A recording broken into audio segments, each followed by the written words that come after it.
The man had finally defeated the Demon King after enduring countless hardships in another world, then returned to the real world with his peak abilities. Just as he thought he could enjoy life with his childhood friend, a magic circle suddenly emerged from the ground. When he reopened his eyes, he found himself transported back to that other world again. Before anyone could react, several massive armored figures appeared in the distance. At first, the classmates thought it was a movie being filmed, but the menacing aura of the armored figures instantly terrified them, sending them fleeing in panic. Only Setsu remained completely unfazed. In this critical moment, Yuhi instinctively pulled Setsu into her arms without hesitation. Before the girl could even process what was happening, Setsu grabbed her hand and they began running desperately. Suddenly, a squad of soldiers appeared before them. Without fear, the soldiers charged straight at the armored figures. Under the cover of the magic squad, they managed to halt the armored figures' advance. However, the bloody scene that followed left the students trembling in fear. Setsu found this strange. After all, this war should have ended long ago. At that moment, Setsu suddenly sensed a familiar magical aura emanating from the armored figures. Just then, a blue-haired girl urgently told them to leave the area. Without hesitation, she and her subordinates charged forward. Their combat prowess was clearly extraordinary. Within just a few moves, they had already eliminated a large number of the armored figures. Thanks to their cover, Setsu finally managed to escape with Yuhi. Soon after, Setsu and his classmates were brought before the king. 5 years had passed since the previous hero brought peace, and now their appearance was deemed a choice of fate. Seeing the princess pleading for their help to save the kingdom, the students faced reality. Though they had no idea how to fight, recklessly leaving would also mean certain death. So, without discussion, they all chose to stay. Training for the new heroes quickly began. Glein was responsible for teaching the boys combat skills, while Elka took charge of instructing the girls in magic. While others showed little progress, Yuhi had already managed to conjure a small flame. Setsu naturally felt relieved seeing this, but trouble soon found him. His laziness got him caught red-handed by Elka. Seeing Setsu's unrepentant and flippant attitude, Elka grew furious, as his behavior reminded her of the previous hero, a brute who was notoriously rude to women. Without arguing, Setsu simply extended his hand openly, challenging Elka.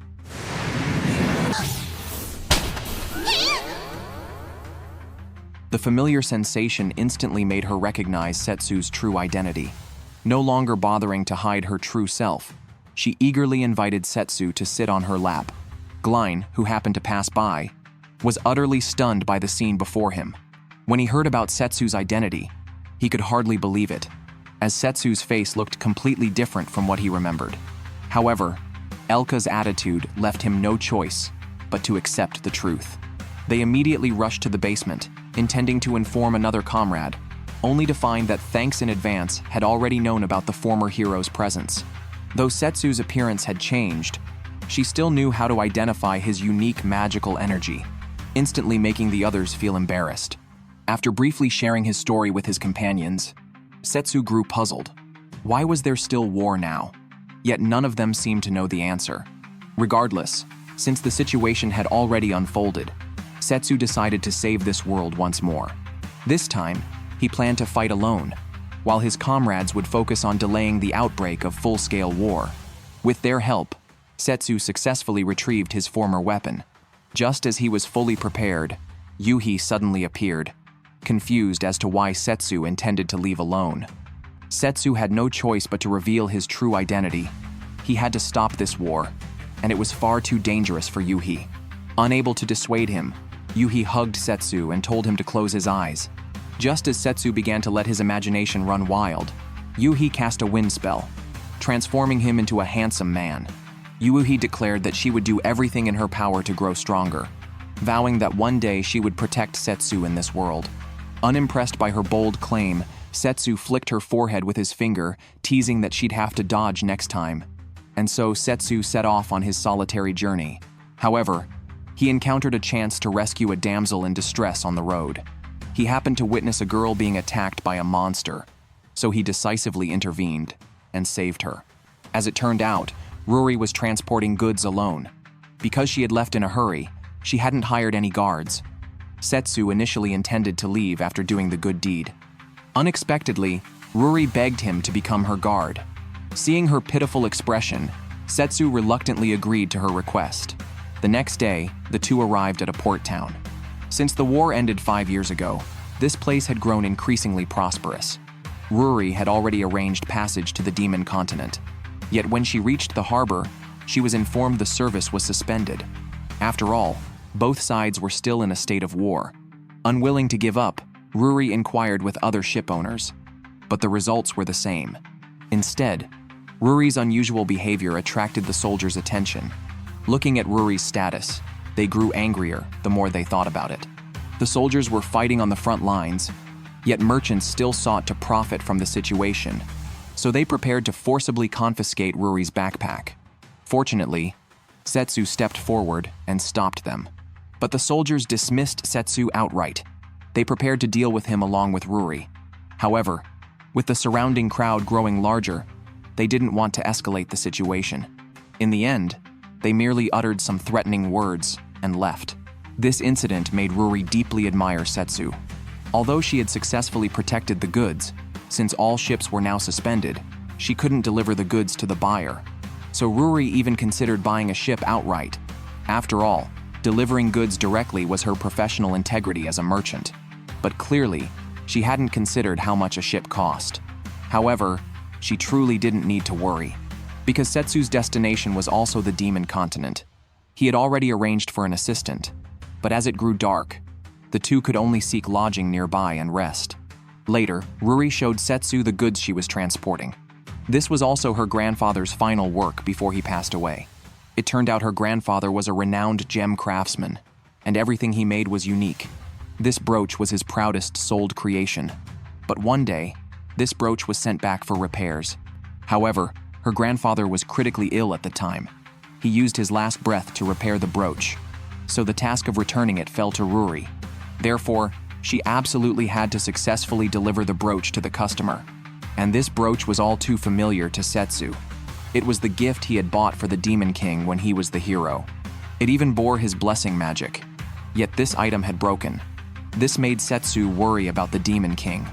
Late that night, when all was quiet, the same 3 soldiers showed up again. This time, they labeled Setsu as a spy. Unwilling to deal with them, Setsu took Ruri and escaped through the window. He decided to depart for the demon continent ahead of schedule. Unexpectedly, Setsu ran into a dead end. Seeing the soldiers closing in, Setsu remained calm. Instead, he took Ruri's hand and made a leap of faith. The two set sail in this spectacular way. The 3 soldiers were left bewildered about how to report to their superiors. In the end, they simply wrote it off as a dream. And Ruri, only after coming to her senses, realized that Leviathan was the legendary sea god, and they were about to arrive at the demon continent. It turned out that during the World War 5 years ago, Leviathan had joined the fray out of boredom. Unexpectedly, she was stunned by a single punch from the hero the instant she appeared. Since then, she had been utterly infatuated with him. Setsu sailed across the ocean to the demon continent aboard Leviathan, but encountered an attack from a nearby giant squid. Setsu not only didn't help but even watched as if viewing a monster movie. Leviathan blamed Setsu's inaction for covering her in ink. Ruri pointed at the squid nearby, unsure how to handle it.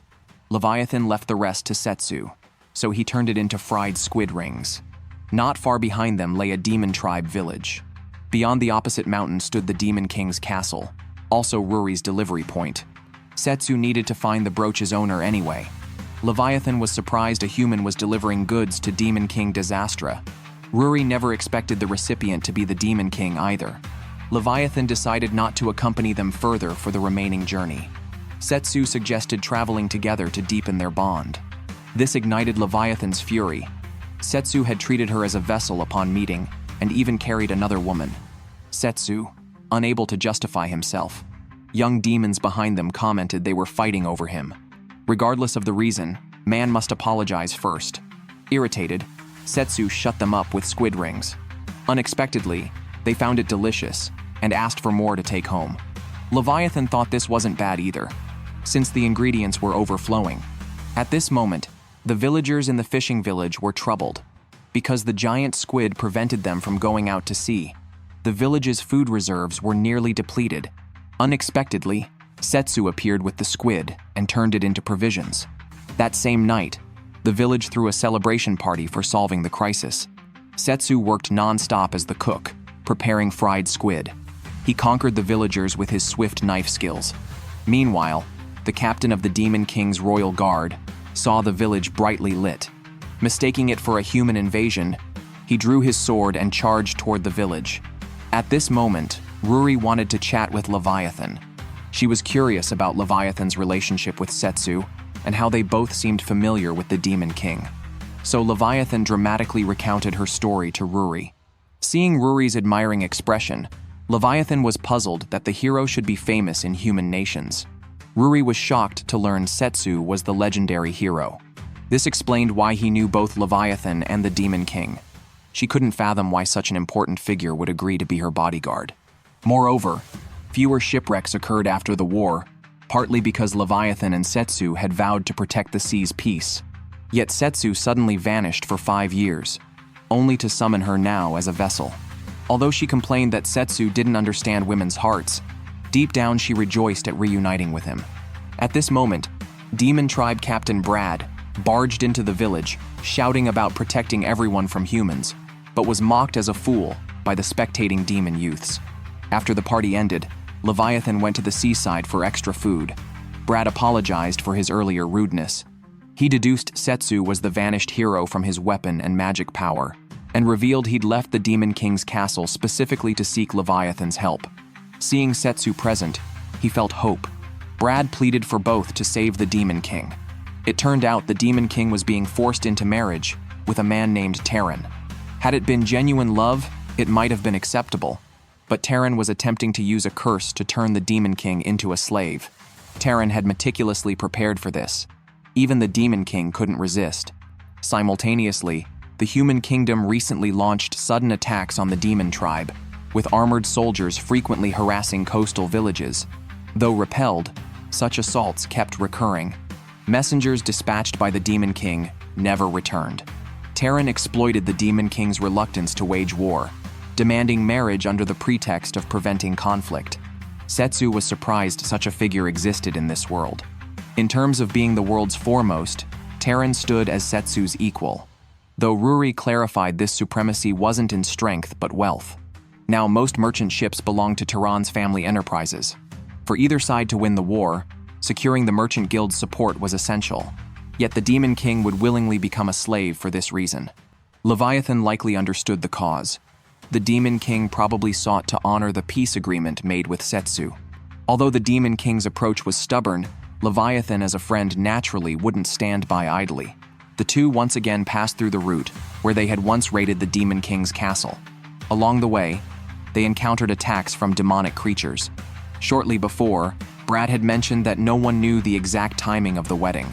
However, given the Demon King's personality, she would undoubtedly wish to complete it as swiftly as possible.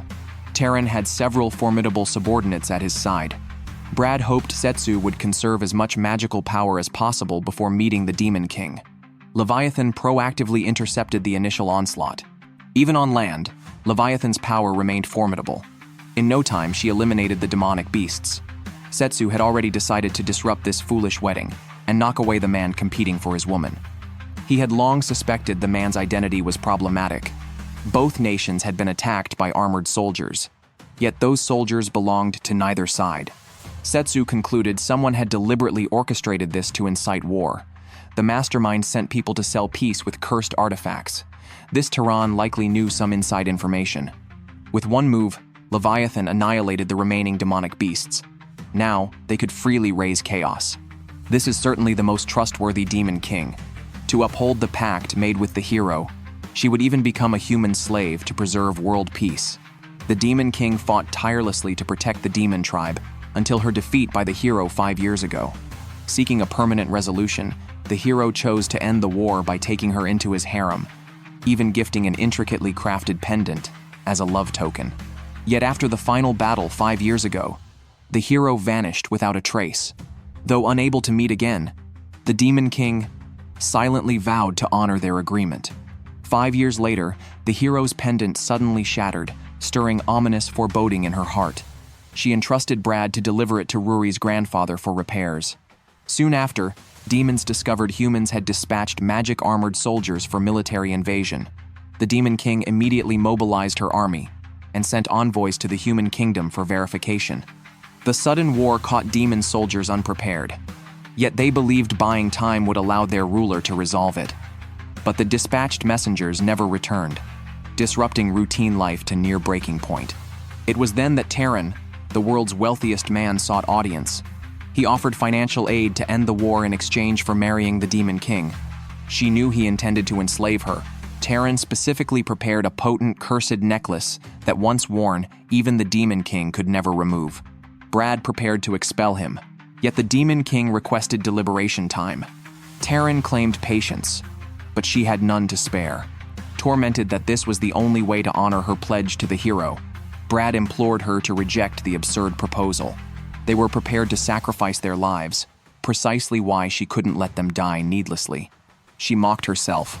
Though the Demon King, she remained love-struck.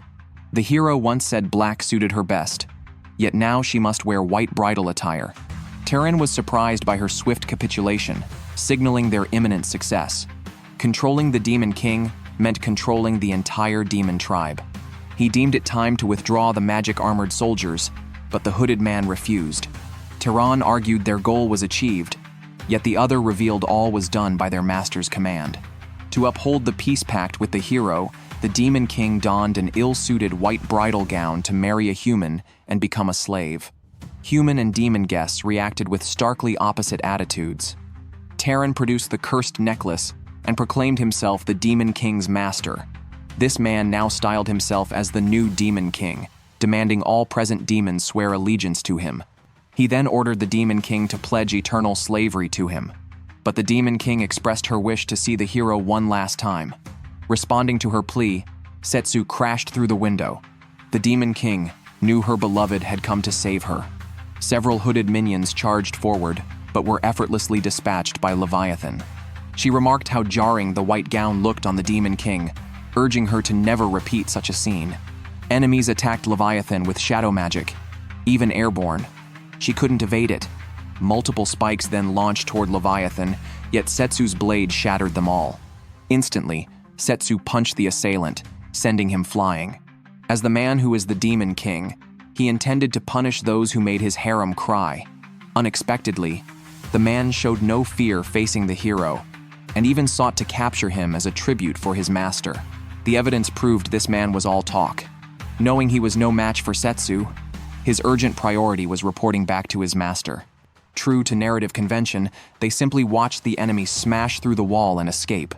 Immediately, the Demon King eagerly embraced Setsu from behind, complaining about being abandoned. Leviathan reminded them about the defeated minions. Soon, those individuals dissipated before their eyes. They were merely cursed puppets. Setsu sensed Tuma's aura emanating from them, including from the cursed necklace. The Demon King also wanted to assist Setsu in capturing Tuma. Unfortunately, Setsu still needed to visit the Beastman kingdom. Acquiring the Beast King's aid would make dealing with Tuma easier. Leviathan grumbled about being mounted by Setsu again. She hadn't had a moment's rest since yesterday.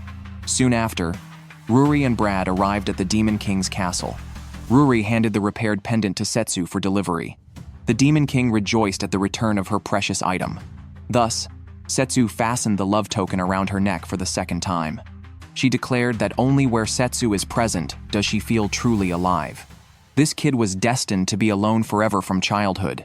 When a girl tried inviting him to play, Setsu coldly rejected her.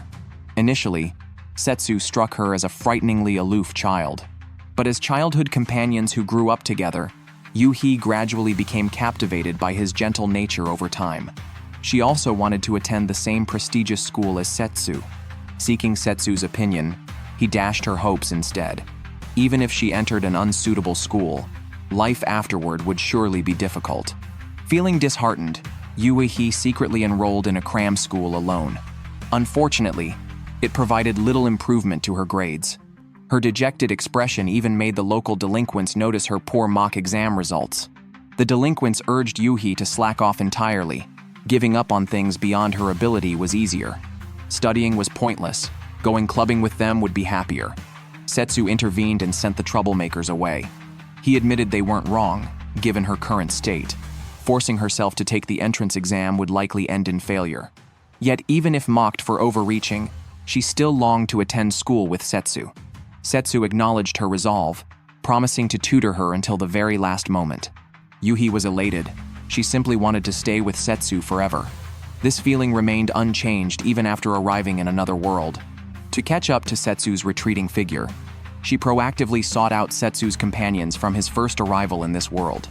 Elka constantly wished to witness the same sights as Setsu. Yuhi shared this desire. Therefore, she hoped they would provide her with additional training. Seeing the peaceful world before her, Elka knew Setsu was striving to protect it once more. They too were making final preparations for the impending war. Yuhi was determined to stand by Setsu's side, yet her strength remained insufficient to face the coming dangers. That was precisely why she needed to become stronger. Hearing Yuhi's resolve, Elka ceased holding back. Elka was satisfied with Yuhi's progress. Although each of these visitors from another world possessed extraordinary abilities, Yuhi was the most unique among them. Yet even so, to remain by Setsu's side, she still lacked one crucial thing. To help Yuhi grow stronger, Elka took her to the underground sewers for final training. A crocodile monster emerged from the water. Yuhi fired a fireball, hitting it precisely. But before she could celebrate, the flames around the monster extinguished. Yuhi blocked its gaping maw with her staff, yet her arm was still clawed by the crocodile. Yuhi attacked its belly with a fireball, felling the beast. Despite the crocodile being gravely wounded, she hesitated to deliver the final blow. Although she had grown stronger, showing mercy to enemies in war would ultimately get her comrades killed. What she lacked was the resolve to take a life. Immediately, Elka intervened and dispatched the crocodile. Afterward, Tia came to treat Yuhi's wounds. She stated she already considered Yuhi a comrade, because Setsu looked at her with the same eyes as when he looked at them. Therefore, she also understood what Elka had said to her. Elka was strict precisely because she regarded Yuhi as a comrade. Despite all the dangers inevitably encountered by Setsu's side, why was Yuhi still determined to stay with him at any cost? Yuhi explained she had received much help from Setsu, so this time she too wanted to offer her strength to Setsu. With her current power, Yuhi could easily protect herself on the battlefield. Yet it might still be insufficient if she wished to remain by Setsu's side. But thanks in advance knew Setsu would never want this resolve forcibly imposed on Yuhi. Only Yuhi herself could decide this matter. Outsiders could only respect the conviction she had chosen. Glein also came to comfort Yuhi. Hesitating over taking a life was utterly natural, even if it was to help someone precious. He chose to fight to protect those he held dear. Every person's resolve was different. Therefore, the answer must be found through her own efforts. Setsu surely wished to hear an answer true to her own character. Deeply inspired, Yuhi returned to the sewer with Elka. This time, she had solidified her own resolve. The monster respawned from the water. This time, Yuhi shot a stronger fireball, felling the monster in a single strike. Both its power and precision were flawless. Elka acknowledged Yuhi, but pointed out the monster wasn't dead yet. She had merely incapacitated it temporarily. Her resolution remained an absolute refusal to take another's life. Elka sighed helplessly. Yuhi was exactly like Setsu. But maintaining such resolve required more than half-hearted strength. She still needed to become much stronger. This hero is ridiculous. Not only did he use Leviathan as a vehicle in the sea, but on land, he still complained about her being too dirty. If she could use teleportation magic, they would not have needed to travel by carriage to the Orc country. But Leviathan stated that even though she is the sea god, using her power has limitations. Suddenly, the carriage came to an abrupt stop, and two demon girls climbed into the carriage together. Setsu recognized her as Alize, with whom he had adventured before. Alize unilaterally proclaimed herself as Setsu's chief disciple. After all, Setsu had personally taught her combat through the night before. The accompanying girl is called Armel. She stated that she is Alize's sister. Alize wanted to know where Setsu had been for the past 5 years after abandoning her. Everyone else was also very curious. Setsu explained the whole story. At this moment, he was running around to stop Tuma's plan. Because it was his second time in another world, his appearance had changed greatly. Setsu is really a scumbag. He already has Leviathan with him, yet he invites Alize to go to the Orc continent together. Though Alize very much wants to agree, but at this moment, she is caught up in a troublesome incident involving Armel. 5 years after Setsu disappeared, she had been taking commissions to exorcise monsters for training. Not long ago, she arrived at Armel's village to exterminate an evil dragon. The village chief arranged for her to stay at Armel's home. Armel stated that this was originally her older brother's house. She had been taken in by her brother 2 years prior, but since the evil dragon appeared, her brother had not returned, leaving her alone once more. Alize liked this village very much. Having grown somewhat weary of traveling, she hoped to stay here for a while after completing her mission, if Armel did not mind. Alize was willing to be her older sister. Setsu confirmed whether her brother had been killed by the dragon. Alize explained that every time the dragon attacked the village, villagers would go missing afterward. What was suspicious was that even if attacked by a dragon, signs of a struggle should remain. Yet the missing villagers left no trace. Believing defeating the dragon would solve everything, Alize cut off the demon sealing barrier to lure out the dragon. She told Armel to go home and hide.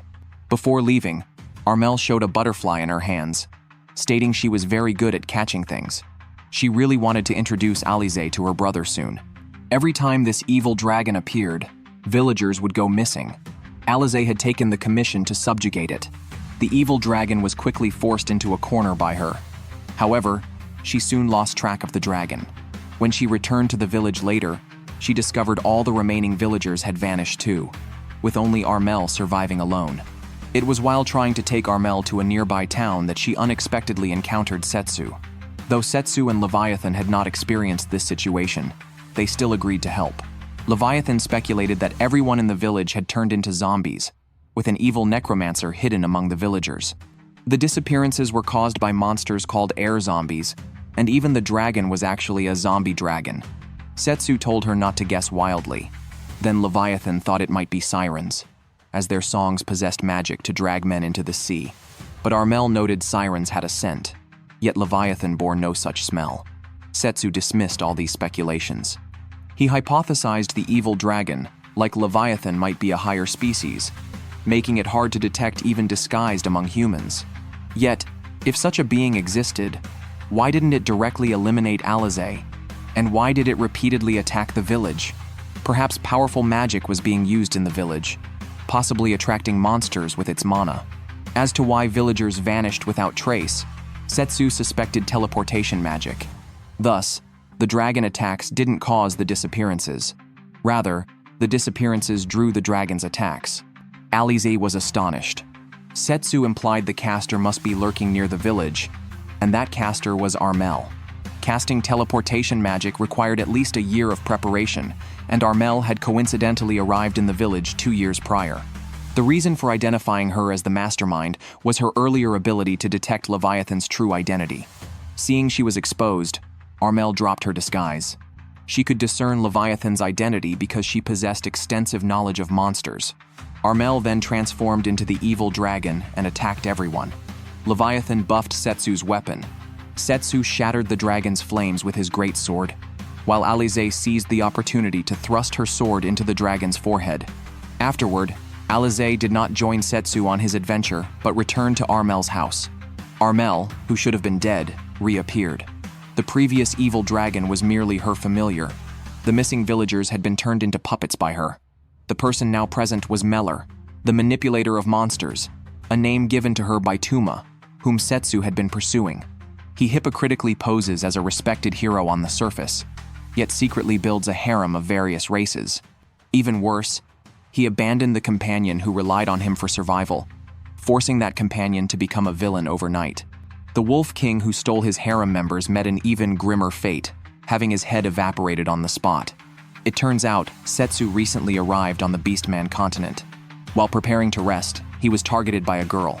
She had promised the innkeeper's request. She must assassinate Setsu from the portrait as quickly as possible. Completing this would earn her a large bounty. Although Shiraneko didn't want to kill innocents indiscriminately, she had to accept the commission heartlessly to buy medicine for her sister's illness. That evening, she noticed her sister had poor appetite due to the illness. Her sister wore a necklace identical to the cursed necklace intended to control the Demon King. After Setsu and Leviathan fell asleep, Shironeko returned to the inn. She truly couldn't refuse for her sister's medicine costs. She also deeply appreciated Kuroinu's help. Without her care, the sisters might not have survived, but Kuroinu urged her to complete this mission without fail. When Shironeko acted, Kuroinu became conflicted. Shironeko entered Setsu's room, attempting assassination, but fell for Setsu's illusion magic. Setsu kicked her out of the second-floor window from behind. He assumed Shironeko was Toma's subordinate, but Shironeko didn't know who Toma was. She confessed she had to take his life for certain reasons. Immediately, Shironeko's limbs beastified as she unleashed fire magic. Setsu remarked that playing with fire is dangerous for children, then slapped Shironeko, flying away. Setsu detected cursed mana clinging to Shironeko, indicating Toma's accomplice was nearby. When Shironeko woke up, she was already back home. Mineko assumed Setsu had found her unconscious sister by the roadside and brought her back.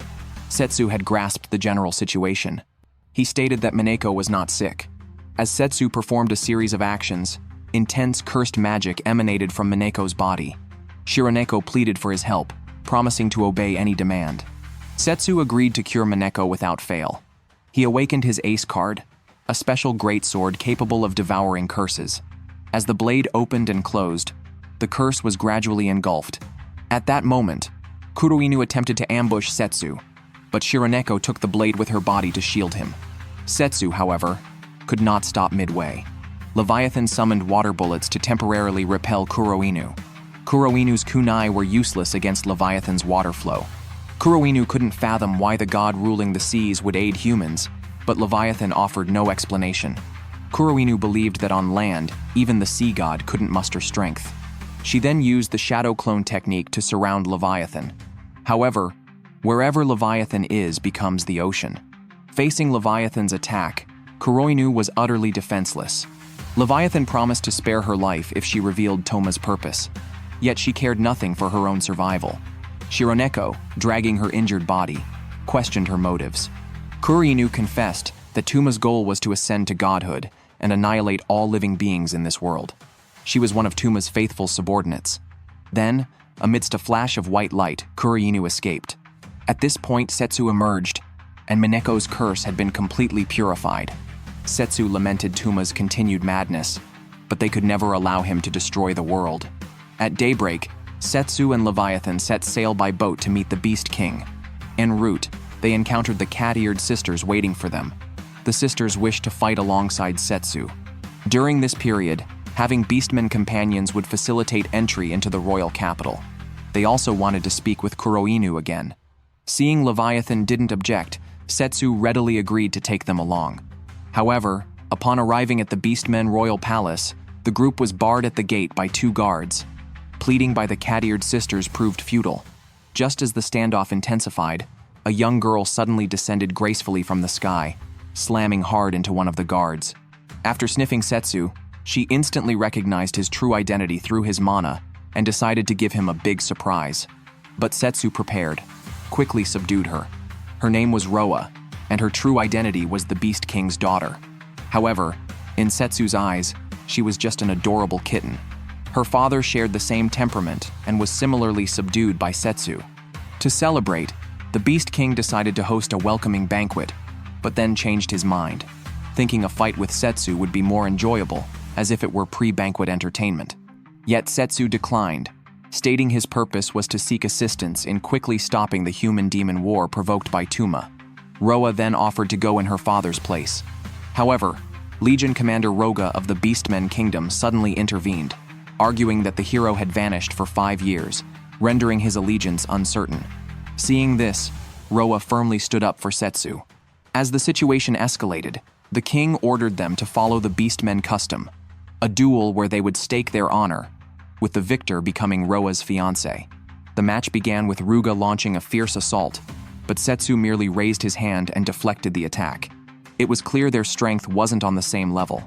Left with no choice, Ruga activated his beastification, reverting to his true form, a state that doubled his strength compared to his humanoid shape. Yet, even then, Setsu effortlessly knocked him down. The entire scene was completely one-sided. However, Setsu proposed ending the fight there, as he didn't wish to damage relations with the Beastmen. Yet, these words wounded Ruga's pride. Enhanced by his tattoo, he lost his sanity. To stop Ruga from causing further destruction, Setsu slashed off his arm. Unexpectedly, Ruga's arm regenerated automatically. Setsu then stated this was due to a curse and offered to gamble using his method to save Ruga. At that moment, Ruga's head was directly replaced by Tuma's phantom figure. It turned out Tuma had been manipulating everything from the shadows. Tuma then attempted to eliminate the troublesome Roa. Although Setsu intervened in time, this made Toma act increasingly deranged. He couldn't believe Setsu would draw his sword against him for the sake of others. Setsu warned Tuma that if he dared harm innocents, he would no longer hold back. Perhaps deeply wounded by Setsu's words, Tuma slowly vanished before everyone's eyes.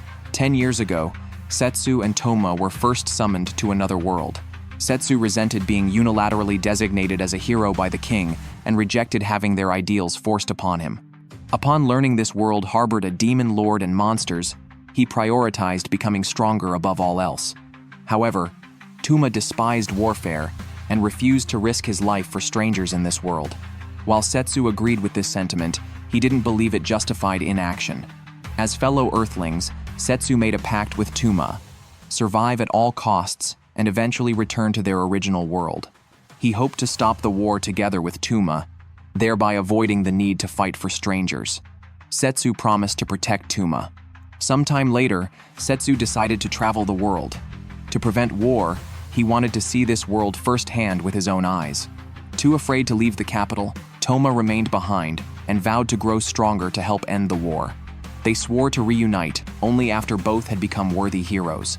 In the following years, Toma joined the kingdom's knights and earned the title of Silver Hero. He clung to the belief that ending the war would allow their return home. During one military campaign, Toma led troops to breach an evil temple. He showed no mercy to enemies, refusing all surrenders to hasten the war's end. Yet a mysterious woman's whispers infiltrated his mind. The voice emanated from an eerie necklace clutched in the hands of a statue behind him. She knew Toma wasn't from this world and sensed his deepest hidden desire. Consumed by thoughts of Setsu alone, Toma's momentary mental weakness gave the voice an opening. He reached for the necklace, and in the next instant, all his followers lay dead by his hand. A messenger arrived with urgent orders. Peace negotiations were underway between nations, and the kingdom commanded all forces to cease fighting immediately. The peace envoy delegation was about to pass through this very battlefield. At that moment, a carriage appeared ahead. Tuma sensed Setsu's mana from within the carriage compartment. Setsu now had other companions at his side. This sight plunged Tuma into despair.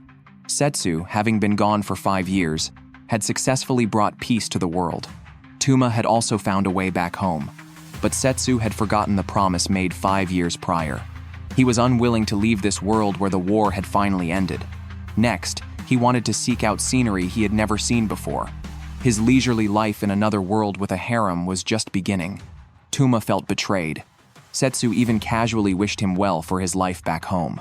Tuma could not accept being abandoned by Setsu for a second time. Obsessed, he believed Setsu should have only him by his side. Despair for the world and the necklace's temptation plunged him into darkness. To restore Setsu to his 5 years ago self, he resolved to utterly destroy everything that stood in the way of the two of them.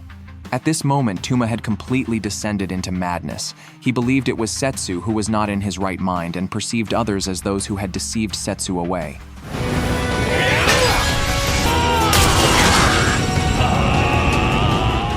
By the time others arrived, both had vanished without a trace. Setsu was directly beaten into reincarnation. Tuma returned to the temple, where he discovered the necklace, intending to await death alone there. Yet within the gemstone, other images surfaced. In an unknown corner of the world, inhuman human experiments were underway. The Kuroainu sisters all died from organ transplants. The test subjects now felt overwhelming despair toward this world. Tuma realized he wasn't alone after all. Thus, he destroyed the entire experimental facility and invited everyone to follow him in destroying this world filled only with despair, for they were all rejected by this world. Now, facing Setsu once more, Tuma would spare no cost to claim Setsu as his own. Meanwhile, the human king and his daughter sought world domination. Ignoring all counsel, they were determined to wage war. To this end, they mass-produced heroes from other worlds as super soldiers.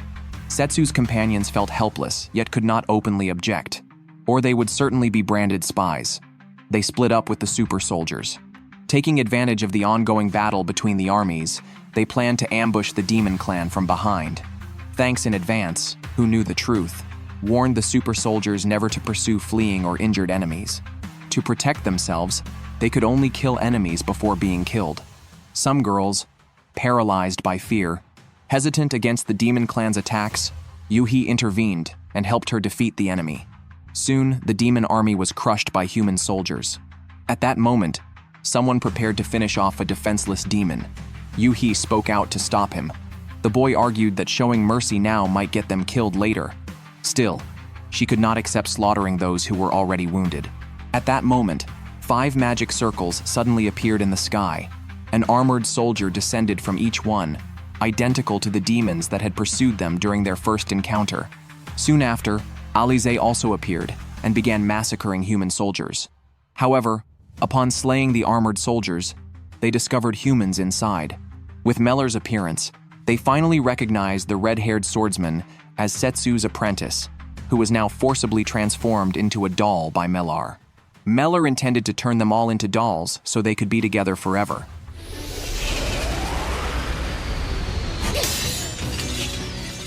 Immediately after introducing this, she slashed her own arm and summoned several grotesque monsters, though they were not particularly strong.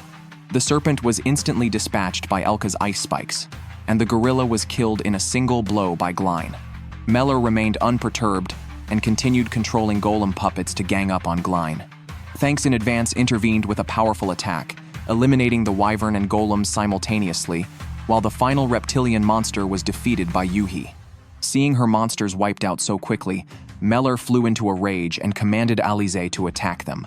Unexpectedly, Glein merely struck once, temporarily knocking Alize unconscious. Thus, all of Mellar's toys were defeated. She herself was remarkably weak, pierced through the heart in a single encounter, ending her sinful life, a retribution for toying with human lives. To everyone's astonishment, Mellar stood up again, as her body had undergone cruel modifications. Possessing an extra heart, she was a creation forged as a weapon. Had Tuma not rescued her, she and her companions would have long died on the experiment table. To destroy this wretched world, she willingly fought for Tuma to the end. Thus, she sacrificed her own life to summon a chimera. To amplify her magic power, she fused her flesh with the chimera, becoming a perfect monster. Now was the moment for her performance. The chimera's 3 heads simultaneously released breaths. Thanks in advance and Yui combined their efforts to erect a barrier, no one noticed a glowing butterfly fluttering past. The group was now depleted of strength to fight further. The butterfly flew before Mellar. The moment her attention was drawn, she was attacked from behind by Alize.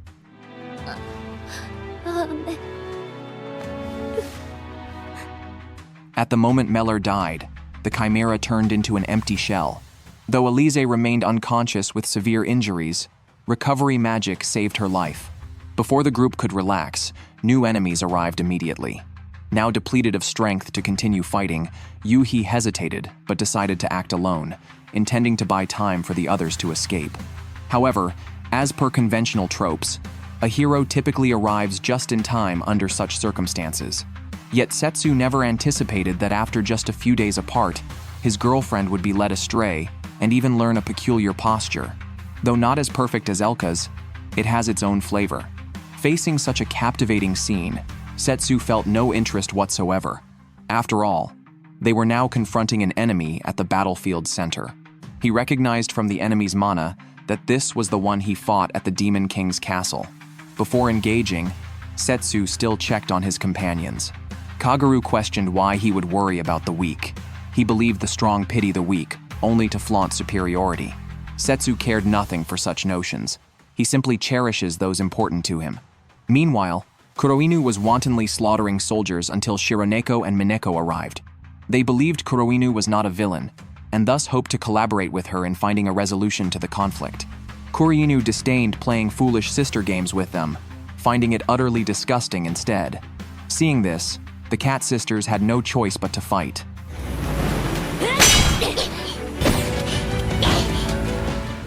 Soon, both sisters sustained injuries, yet Kuroinu also suffered greatly from their combination attacks. Just when they thought the battle had ended, Kuroinu suddenly mutated. Several tentacles ensnared Mineko, while 4 thick arms sprouted from Kuroinu's back. Shironeko was sent flying by a single slap. Kuroinu detested witnessing sisterly affection before her eyes most of all. Yet despite holding the upper hand, she still sacrificed her lifespan to enhance herself, mocking the sisters' bond as utterly useless. Nothing but a powerless, worthless curse. Shironeko retorted that only Kuroinu thought that way. As Kuroinu controlled several black giant hands to pursue her, Shironeko leaped toward Mineko's direction, mimicking a scion fusion. They appeared behind Kuroinu at light speed. Though Kuroinu continued her taunts, her drooping ears betrayed her fear. Her countless black arms proved utterly powerless before the sisters, unwilling to accept defeat here, lest it betray her tragically deceased sister. Kuroinu launched a desperate strike. Without hesitation, the sisters utterly defeated her, thus ending her tragic and sinful life. This is a man whose entire body is as hard as steel, completely unafraid of the soldiers' attacks. Roa emerged from the crowd and punched him, but the blow inflicted 0 damage on the enemy while injuring herself more. Verdos hoped this wasn't Roa's full strength. Yet his iron-hard body was a product created by humans. Roa objected to their intent to destroy the world solely for Toma's sake as excessive. Verdos, however, saw nothing wrong. In this world, the strong always act as they please, just like those who modified his body, or Ruga of the Beastkin Kingdom. As the Beast King's daughter, she absolutely forbade anyone from mocking the pride of Beastkin. Verdos needed no one's pity either. His ability wasn't just this steel body, it allowed him to transform into iron powder and freely control it, even changing its size and shape at will. Under the assault of steel spheres, Roa soon struggled to endure. Verdos thought she was dead, but Roa rose again with great difficulty. Protecting precious Beastkin pride mattered more than death. Roa also staked her life to unlock a gene lock. She pressed forward against countless steel spheres to close in on Verdos. He had heard of the Beast King clan's bloodline, which burns their lives to perish with enemies when facing death. Seeing this, Verdos decided to test which of them was harder. Yet under Roa's fist, cracks immediately appeared on his chest muscles. Verdos then extended countless spikes, piercing Roa. Enraged, she shattered all the spikes and finally punched through his body. However, in his dying moments, Verdos actually cast healing magic on Roa. He expressed happiness at having encountered an honorable fool like Roa before the end. Roa couldn't understand why he followed Tuma. It was because no one would willingly approach a monster like him. Setsu's battle continued. Knowing cold weapons were no match for Setsu, Kaguru used a ritual to sacrifice his lifespan to enhance his power. This now represented his strongest state. Setsu's attacks could not cut through the opponent's armor, solely because this armor absorbed all energy. Witnessing this, Setsu unleashed a dimensional Iaido slash. Although it shattered the armor, Kaguru still narrowly escaped death. Setsu urged him to surrender, but was refused. Kaguru declared he was created for war, better to defy the world to the death than cling to life. Setsu thus granted his wish. Seeing Leviathan notice the Demon King was unharmed, she thought this war might take a favorable turn. Unexpectedly, Tuma reappeared at the Demon King's castle after 5 years. As long as he remained, the war would never end. To monopolize Setsu, he vowed ruthless vengeance against anyone clinging to Setsu. By the time Setsu arrived at the Demon King's castle, both the Demon King and Leviathan had been reduced to captives. Tuma envied Setsu's concern for other women, but it no longer mattered. The world was about to be destroyed by his hand, leaving only him and Setsu. As the hero, Setsu could not allow Toma's rampage to continue, thus battle ensued immediately. Both sides commenced their final confrontation. Superficially, Setsu held the upper hand in strength, yet he discarded his weapon and chose hand-to-hand combat, punching repeatedly, trying to knock some sense into Tuma. However, Tuma fired an energy beam to break free, then complained this method was too slow. He transformed his weapon into a giant pistol. This was the unique trait of his sacred sword, allowing him to alter its form at will. Its immense power instantly pierced a distant mountain peak.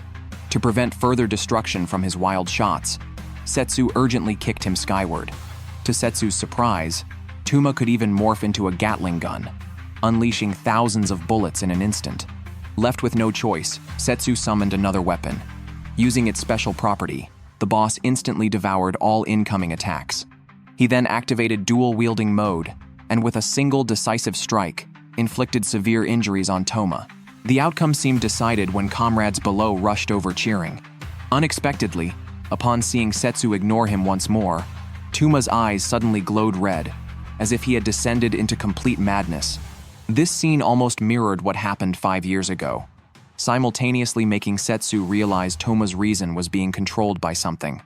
Immediately after the outburst, Toma's weapon not only transformed again but also targeted everyone below. Though Setsu instantly moved to block it, one beam still struck his comrades. Fortunately, their timely reaction allowed them to barely manage to jointly withstand it. Consequently, Setsu showed no further mercy. He promptly unleashed dozens of sword energy waves in retaliation. Following the destruction of Toma's weapon,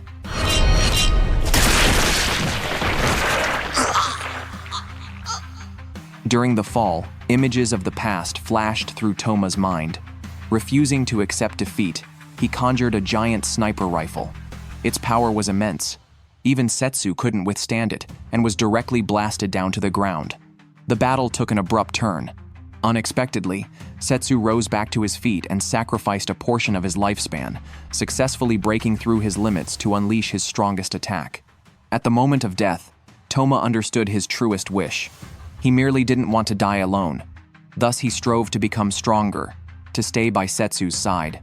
As everything concluded, Toma's curse gem shattered across the ground, and he slowly opened his eyes. It turned out Setsu had never intended to kill him. From start to finish, Setsu only wanted to restore Toma's clarity. Therefore, the final move devoured the curse's power without causing Toma the slightest injury. For the various sins Toma had committed, Setsu demanded he spend the rest of his life making amends. Afterward, Toma's punishment was decided. He must use all his magical power to cast a teleportation spell, sending Setsu's classmates back to their original world. As for Toma, exhausting his magic would turn him into an ordinary person. If he wished, he could return with them to start anew. After sending all the classmates away, Toma decided to remain in this world, precisely because it was the place where he needed to atone for his sins.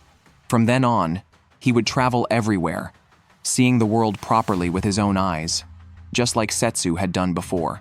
Setsu, meanwhile, bid farewell to his companions and chose to embark on a honeymoon trip with his childhood friend.